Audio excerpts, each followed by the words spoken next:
I'm so happy to welcome Melissa Elsman and Mike Ring here. Just a couple things that I want to mention. You have the programs in front of you, so Melissa asks that you hold applause until the end of each set of 4 songs. And then, of course, make sure your devices are silenced in order to avoid interruption. If you do need, for some reason, to depart for any reason or early, please wait until it's that applause break. And then the restrooms are right here to the left. There are 2 single-use restrooms, but we ask that you wait to use those until the intermission. Halfway through the program, there will be a couple-minute intermission for you to use the restroom and for Melissa to rest. Of course, if it's an emergency, go ahead. But yes, I want to welcome, and I'm so excited to welcome Melissa and Mike.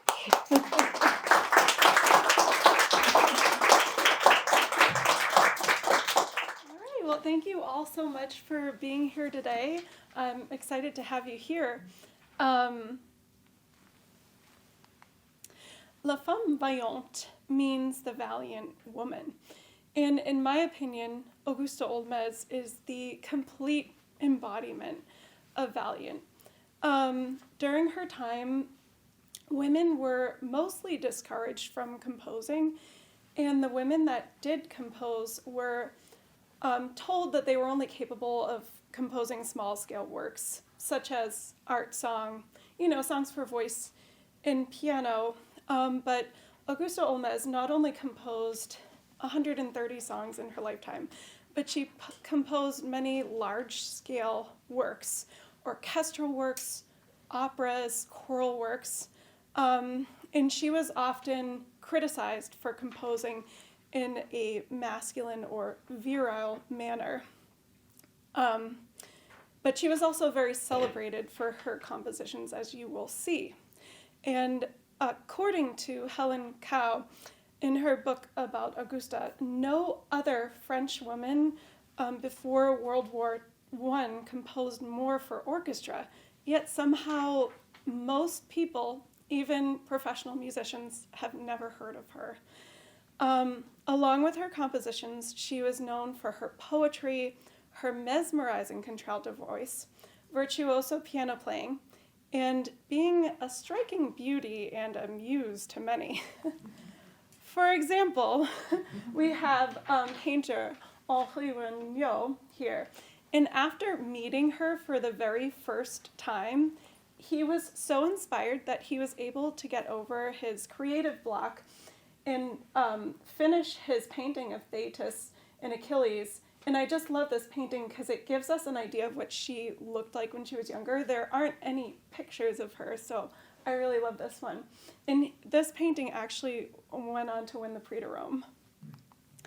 And then there was the composer Colossal, who is quoted as saying, "We were all in love with her. Literary men, savants, painters, musicians, any one of us would have been proud to make her his wife." And then there was her composition instructor, César Franck. And it was quite the scandal. He's actually quoted as saying, "She arouses in me the most unspiritual desires."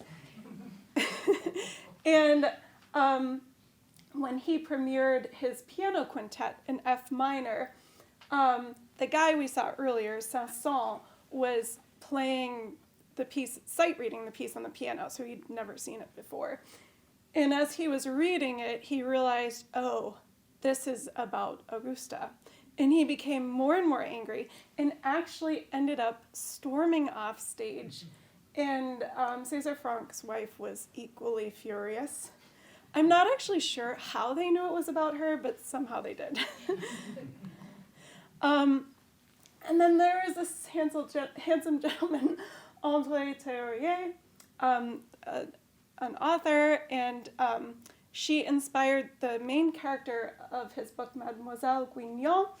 And I just love this quote. It kind of gives us an idea of what she may have been like in real life. She called each one by his first name and treated all of them with equal familiarity, more as their comrade than as a woman. gorgeous in her black dress with blonde hair, which seemed to float around her face, and in which she had pinned a red geranium. She went from one to another, enjoying fully her effect upon them, uplifting them with a sudden lyrical outburst, then shattering them with a limpid peal of laughter. The laugh of a child, I would often say, which was in sharp contrast to her Olympian poses. "How do you like my menagerie?" she asked a friend as she drew her over to the piano. Her friend admired the dexterity with which she handled these sensitive egos and ardent imaginations. "My dear," Mira answered, tossing her hair behind her head with a totally virile gesture, "you know the method that animal tamers use. They always look their beasts straight in the eye. I do the same thing and never lose my self-control." But as far as we know, she didn't have romantic relations with any of these men.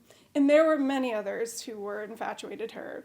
The composer Liszt, the writer Émile Deschamps, conductor Hans Richter, and so on. There were lots of them. But as far as we know, the only man that she had relationship with was Catulle Mondes. He was a famous writer and music critic, and it's believed they were romantically involved for roughly 20 years, but we'll talk more on that later. Before I get into depth, I just want to give a small note on the program order. You may notice up on the screen that her songs aren't in chronological order. My reason for this is I'm talking about her life in chronological order, but I'm using the songs to kind of paint highlight the different seasons of her life. The early part of her life, I want to highlight the passion and inspiration. And then at the end, the second half of the program, I highlight some of her struggles. And then at the very end, her devotion to religion and turning to a higher power. Because she always sort of did that throughout her life. So she was born in 1847 in France. Her parents were of Irish and Scottish heritage and very involved in the arts. Her mom was in all of the important artistic and social circles, and they were really great friends with the poet Alfred de Vigny, who would actually become known as her godfather. And there's actually some speculation that he's her real father, but I won't get into that. Growing up in Versailles, she spent her childhood really involved in the arts, writing, reading, painting, enjoying nature. But she really wanted to do music, and that was the one thing that her mother wouldn't let her do. And it wasn't until her mother died, sadly, when she was 11, that she was finally allowed to pursue music, and her father got her a piano. Early on, she took music lessons, and she began composing at the age of 12, and by 14, she published her first melody.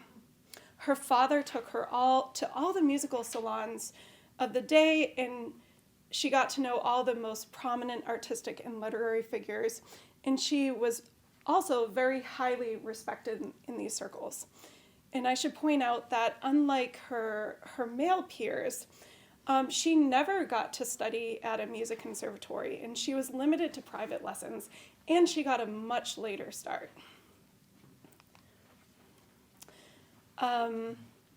So her and her father were very big supporters of Wagner, and would soon join his social circle, which included her soon-to-be lover, Catulle Mondes, and his wife, the poet and novelist Judith Gautier.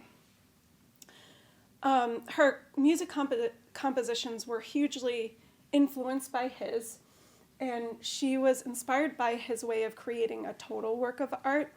And she wrote almost all of the lyrics to every single song, every single opera, and so on. And every song you're going to hear today also has poetry written by her, which you'll see up on the screen. You'll see the translations. So it was around 1868, during one of these visits with Wagner, that some scholars believe that her and Catulle Mondes began having an affair. And hints of this were given due to some correspondence between his wife Judith and Wagner's wife Cosima. Augusta's father sadly passed in 1869. Some scholars actually believe that she was pregnant around this time with Catulle's first child and gave birth to her first son shortly after her father's death in 1870. Judith and Catulle remained married, but legally separated in 1874. But before we judge any of these characters, I want to make it clear that we don't really know what happened. And also there's some speculation that Judith had an affair with Wagner, so in the 1870s, so we really don't know. So it is believed that Catulle and Augusta had a total of 5 children together, 2 boys, one that died in childbirth, and 3 girls, which are beautifully illustrated in this painting here by Renoir, titled The Daughters of Catulle Mondes. Now you may be wondering, why are they called the Daughters of Catulle? Well, she never actually publicly acknowledged her children, nor did she marry him, but it was public knowledge that these were her kids. So if she were to do that, she would have lost many of the freedoms that she had being an unmarried woman during her time.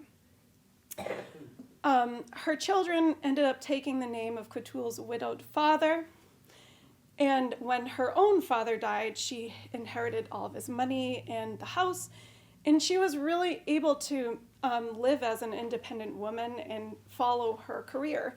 This was not the norm for a woman of her time. So with this house, she hosted salons regularly, and the most prominent musical and literary figures of her day attended. Her lover, Catulle, was one of the founders of the school of the Parnassian poets, and many of his friends would attend these salons as well, as did some of the famous composers such as Liszt and Saint-Saëns. And I want to point out that she was considered an equal among these men. And for the societal mores of her time, this was a pretty big deal. So we're going to start with the first part of the program, and you may notice that there is a lot of Parnassian influence with themes of dreams and visions, mythology, and symbolism with flowers.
Sous les années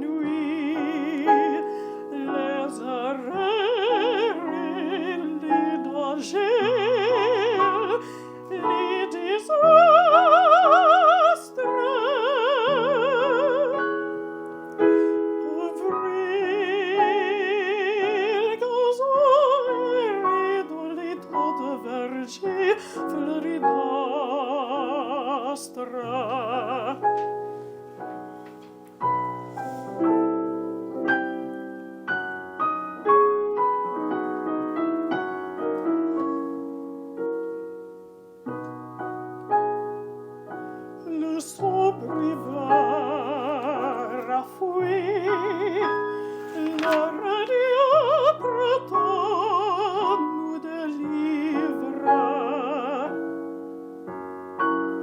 Viens me lire à me plaire, tu baiser le temps, je veux vivre.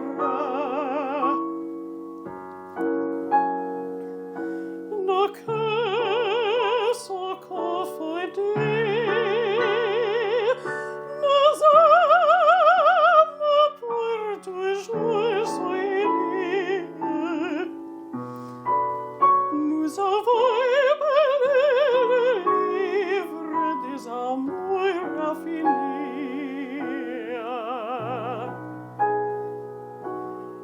Et je ne vois plus rien que l'éclair des yeux des fièvres.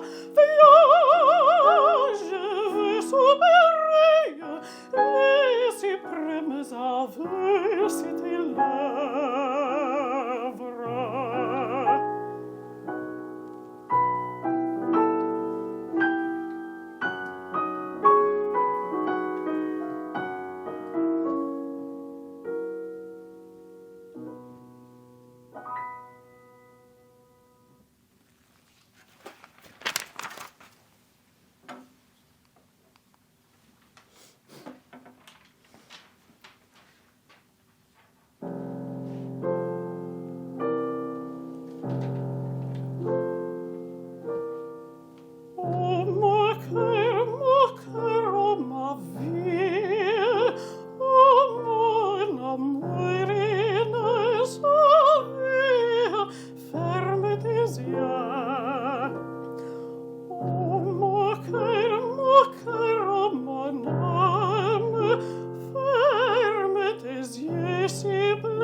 Mon trésor, donne-moi ta lèvre corps, j'y veux boire avec ce mélange. Donne ta lèvre encore, toujours, car c'est le temps de l'envadage des amours.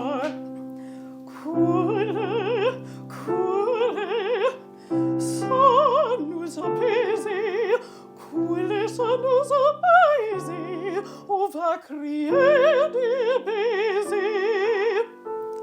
Ne que désir m'ôter l'embrasse. Non, quel bonheur serait. Ne connaissant pas l'extase qui guérit. Mon amour, mon trésor, donne-moi de l'évoquer, grisonneux coupé des roses.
spaliere, tante come ta vuoi subire, enfant du bois.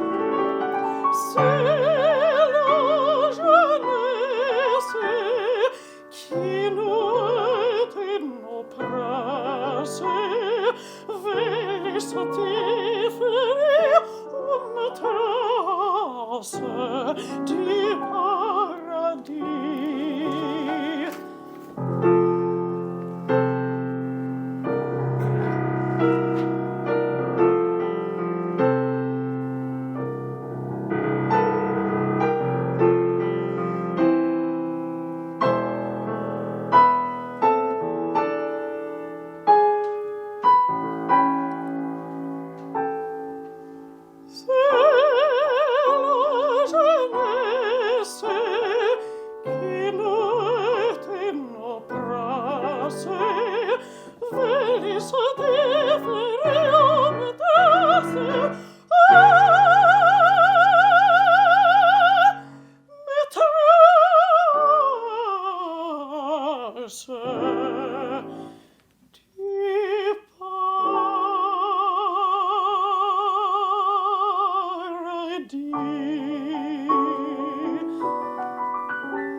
Restos et odis il sable d'or, sur les cieux brillants d'âpres flammes, que tes bras divins m'étreignent ta cour, ouvert dissolu, così monos âmes. Tout dans la mer si livre du jour, livre tes lèvres à ma caresse, du cœur des forêts monte chants d'amour, chante mon cœur ta profonde ivresse.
s'achève dans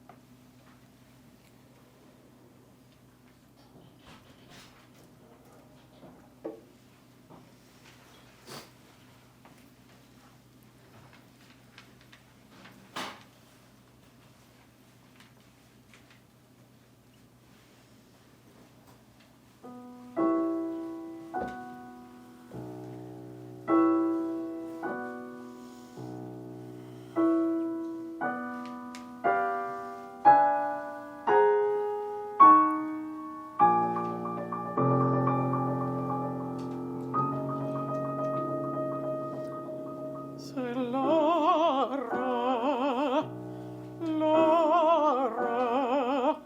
où le soleil mourra, relève sa rouge demeure.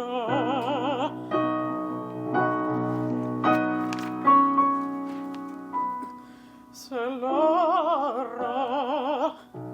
l'heure du baiser, fauve et tortira.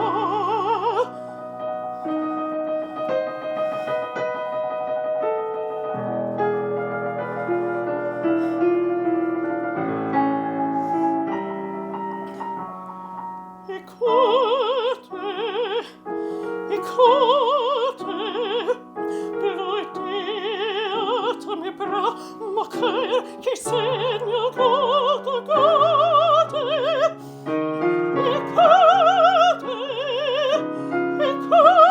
Écoutez, si tu me trahis, tu mourras.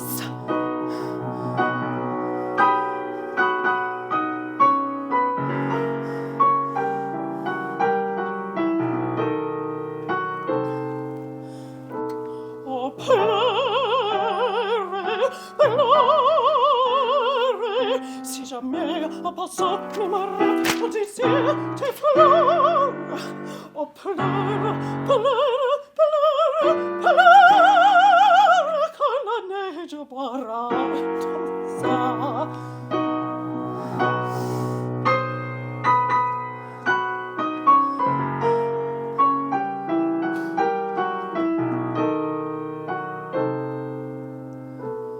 C'est l'heure où le soleil mourra, relève sa rouge demeure. C'est l'heure où le sème se tordira.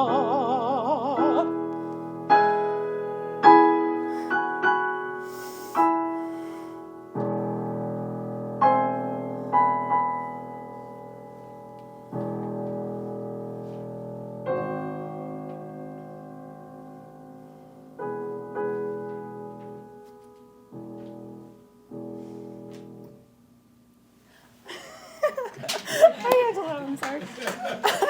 I meant to do that. That's the first. Oh boy, have you ever tried singing a song? You're about to burst out laughing. Oh boy.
Laisse-moi te parler sous les profondes brèches où des tirs de fleurs s'étagent par milliers.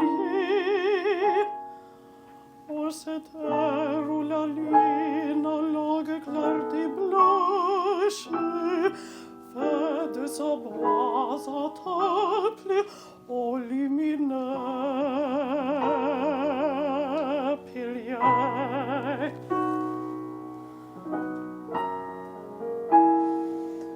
Laisse-moi te parler comme la nuit bénie, où soudain tu m'as dit je t'aime, apporte-moi, où j'ai pris ta beauté, ton odeur et ta vie, où pour toujours mon âme s'est donnée à toi.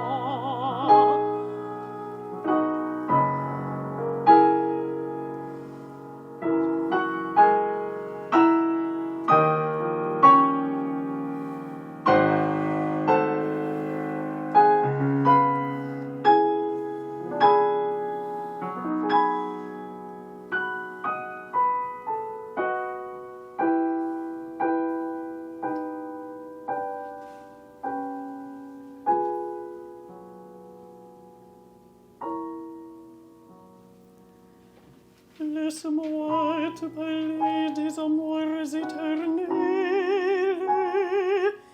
du pays merveilleux où nous irons un jour. Toi bercé à mes bras, moi ne jette des ailes, sans regret, sans remords, sans adieu, sans retour. Laisse-moi parler des amours éternels, toi qui m'as mis au cœur l'indestructible amour.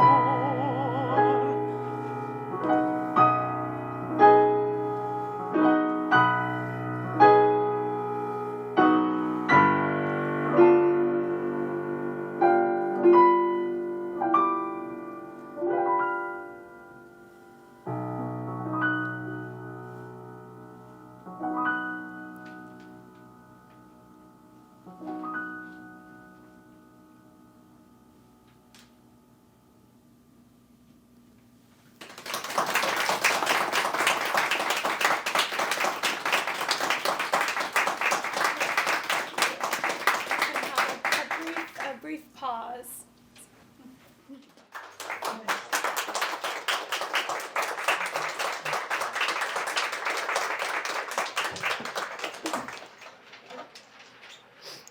Right. So now we're reaching the second part of her life. In 1870, there was the Franco-Prussian War. During this time, Augusta became very patriotic, and she served in the war as an ambulance aide. And actually, also, I should put a note, sadly, at this time, the painter, Regnault, who painted that lovely painting of her, died in war. So that's also, he was why a lot of people don't know his name, because he died very young. On her 22nd birthday in 1872, she became a naturalized French citizen and added the accent grave to her last name. And the war led her to compose patriotic music. It is believed around 1875 she began her composition studies with César Franck. During this time, her style began evolving. She started to write those really large-scale works and entering into competitions. In 1876, she moved from Versailles to Paris, and in 1878, she entered her first competition, the City of Paris competition, and she ended up winning second place with her patriotic and dramatic symphony, Lutèce for orchestra, soloists, and chorus. And for those who are joining, in the second half, this was a huge deal for a woman of her time. During her time, it was considered improper to compose large-scale works like this. In 1880, she entered the City of Paris competition again with another really large dramatic symphony. And so the 9 musicians on the board voted for her to get first place, but the 2 city officials did not. And it is believed that this was due to her being a woman. So instead of first place, which she probably deserved, she received a second place award, and this actually was to her favor because it caused such a great scandal that she became even more famous. During this period, she achieved several notable milestones. In 1882, she composed the symphonic poem Irlande to express pride in her Irish heritage. This one's actually on Spotify. It's not many of her recordings are out there, but it's a really good one, so I recommend listening. It remained popular in Ireland for years after her death. In 1889, she received a commission to write her Ode Triomphale for the Paris World's Fair, commemorating the 100th anniversary of the French Revolution. It was such a big work that it required 1,200 musicians in 13 different choirs. The performance took place at the Palace of Industry. In 1889, there's some evidence that her relationship with Catulle was beginning to fall apart.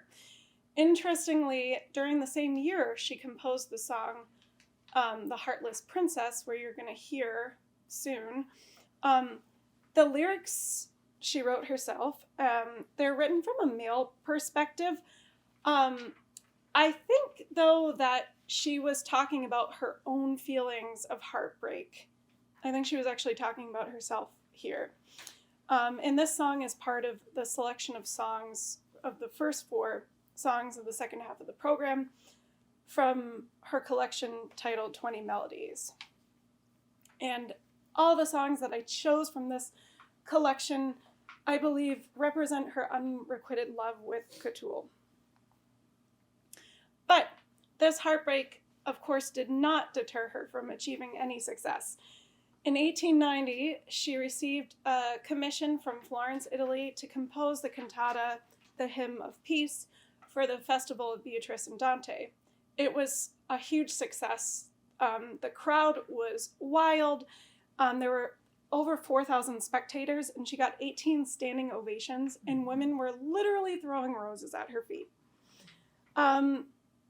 She started to face even more hardships. Her opera La Montagne Noire, which I believe took her 11 years to compose, premiered in 1895, but only ran for 11 performances. This was considered a failure. But research by musicologist Dr. Anastasia Bellina Johnson uncovered a possible reason for this. As one reviewer of the opera stated, "We should not allow women composers into our opera houses and concert halls." And then in 1896, her son Raphael passed away. And then Catulle Mondes officially divorced his prior wife, Judith Gautier. He wasn't married to Augusta, so he was legally separated with that one, and he officially divorced her so he could leave Augusta and then marry a younger woman. Following her separation with him, she was left nearly penniless. To make ends meet, she taught music lessons, but it was a constant struggle to make a living.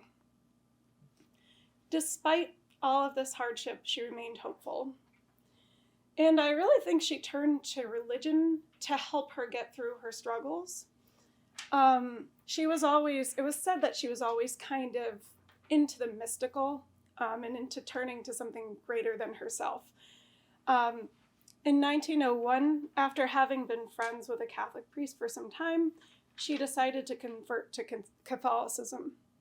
She added the Catholic name Patricia to her name, and this influence can be heard especially in the last song that I'll be performing, titled The Blue Lily. I believe that the novice in the poem kneeling at the altar actually represents her. So with her fascination with the mystical, especially at the end of her life, I thought it would be appropriate to end with her set of divine tales.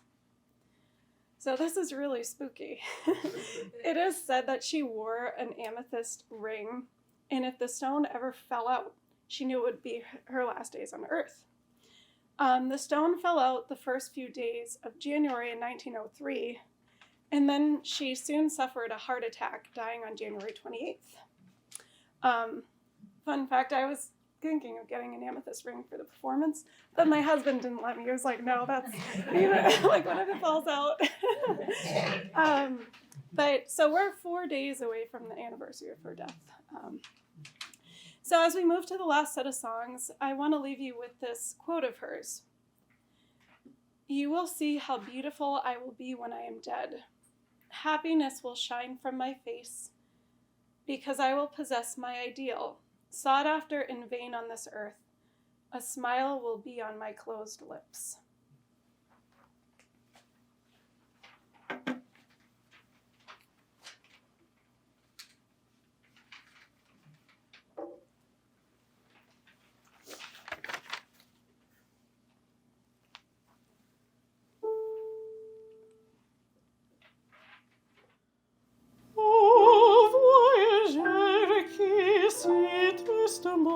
Chemine dans la nuit brune, livre ton cœur à l'enchantement du rêve de clair de lune.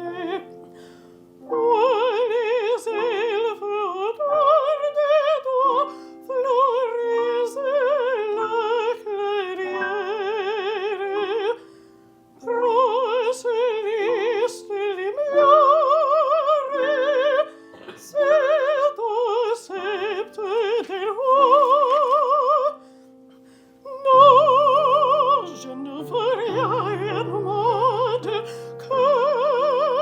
Cheveux d'or de ma blonde, non, je ne veux rien au monde que les cheveux d'or de ma blonde.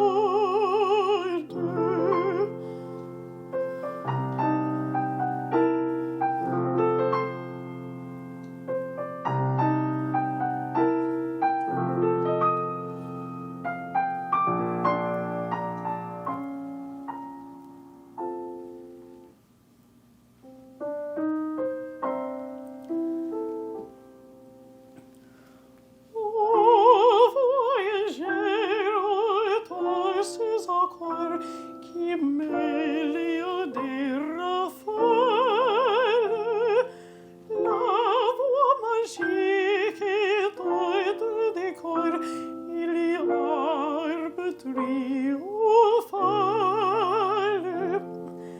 Celle qui apparaît là-bas, de frais elle coiffée. C'est Morgane la voix, ouvre-lui de tes bras. Non, je ne veux rien au monde que les yeux profonds de ma blonde.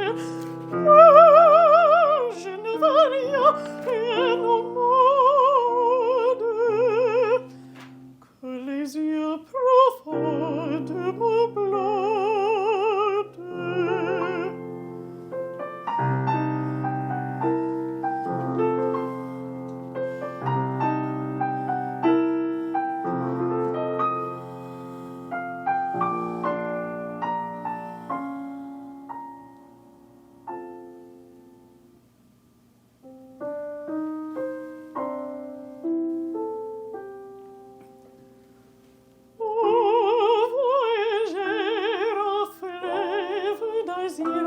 Où nage de forme blanche, sous l'éclair du ciel sombre et pur, s'étire au travers les branches. S'il arrive la flamme,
religious affective, oh bien aimé. Il est descend de l'église au cœur affectif de Christ sous la ramène. Comme un tout petit pied qui va chercher de paradis parmi les mousses. Et dans le baisson que le laisse comme de beaux cheveux, les roses douces.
campagna sui.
Lorsqu'au fil des cours d'amour, l'amour se trouva fort à peine.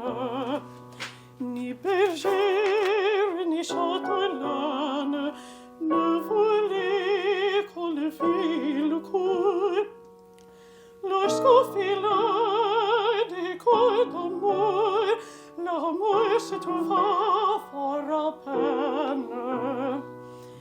Il erra dans tous les pays, rien ne peut le baiser, il ne trouva pas de logis où le dîner lui ferait place. Rien ne peut le baiser, il erra dans tous les pays. Plus de force aux ses ailes, plus de flèches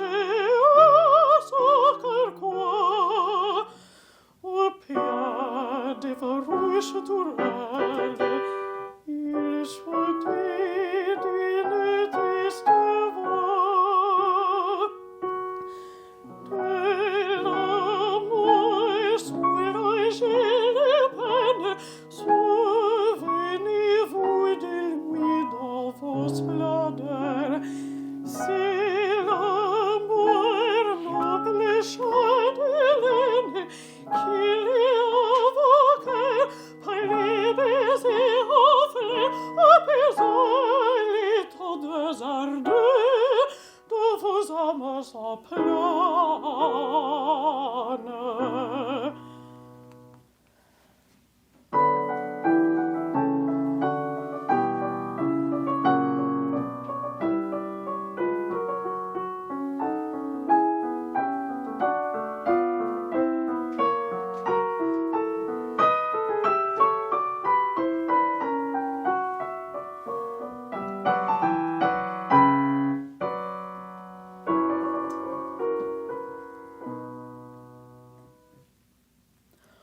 Oh, les dames, les cœurs doux, dans le doux pays de Provence, et dans moi, la désespérance, les mis soudés en grand courroux, quand les dames, les cœurs doux, dans les doux pays de Provence, et prenant les plus couchés, ils les firent révéler son père, pour que ton ami disait mes sorties en fait de son misère. Il le fit révéler son père, en prenant les plus couchés, et dans une riche chapelle, l'homme sa vie sanctifie par la grâce des demoiselles qui chantaient la genoux pliés. Cet amour sous la génobène, souvenez-vous de nous dans vos splendeurs. Cet amour rêvé bien en chaîne, il laissait nos cœurs que les baisers offraient, apaisant les tendres ardeurs de nos âmes sans plane.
lorsqu'ils ont fini de dire les louanges, tous les anges sont des bergers, clochettes jadis comme les misages, aux chants au plein de fleurs miel.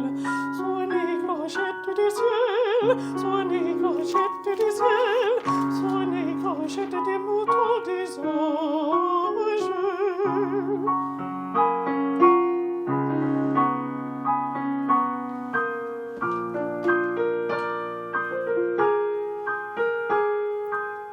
Sonnez clochettes du ciel, sonnez clochettes des moutons des anges.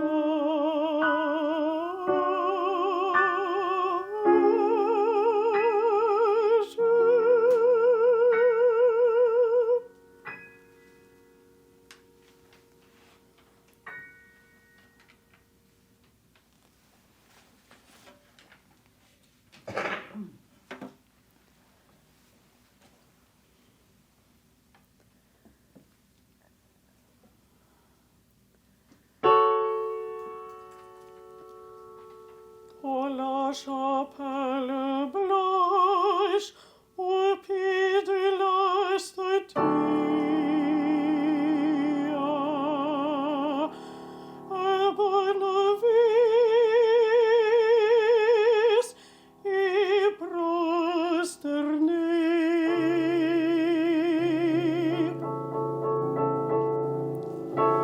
Il veut le front charmant d'étoiles couronnées. Monte inappropriate et a perdu.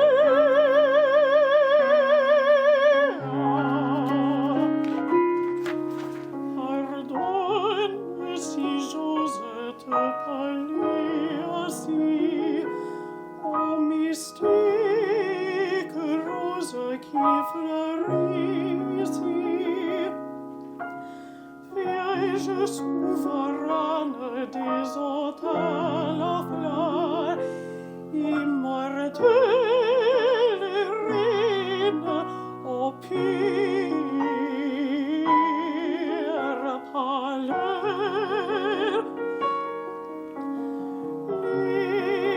L'univers pleure ta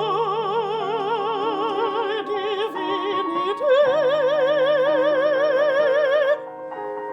Oh, si je t'adore,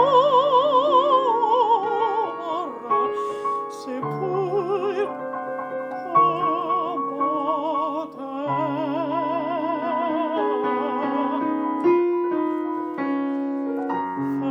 Que dans le parfum et l'heure des temples, je suis comme t'aimant.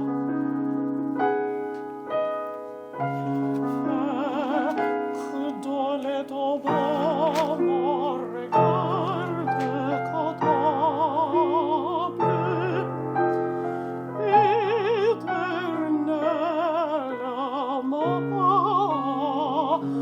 car ta bouche divine est la porte du ciel, et te pécheur que j'adivine mon salut.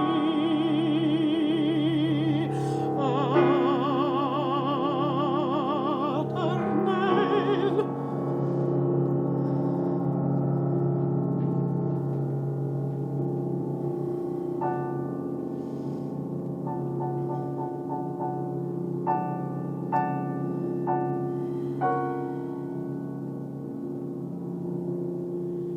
Et lorsque dans la tombe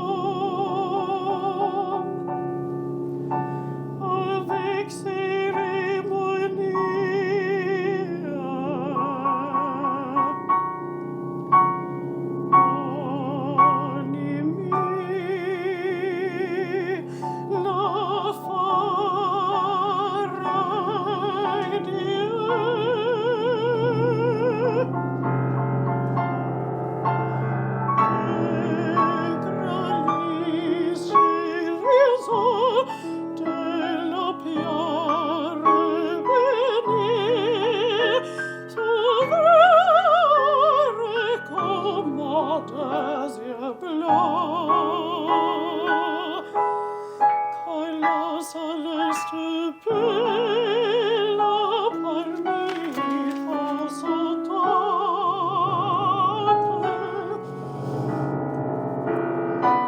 Le due trema, alla calisu vede l'esprit, la cata